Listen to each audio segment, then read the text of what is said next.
ខ្ញុំឈ្មោះលួនយ៉ាងបងរស់នៅភូមិឃុំស្រុក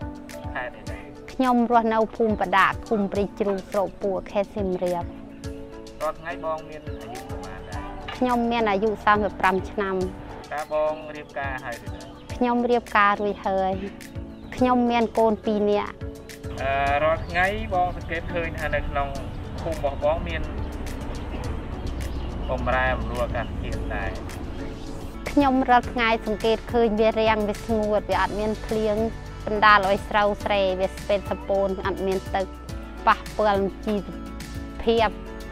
តាមការសង្កេតរបស់បងតើនៅក្នុងសហគមន៍បងរស់នៅរាល់ថ្ងៃមាន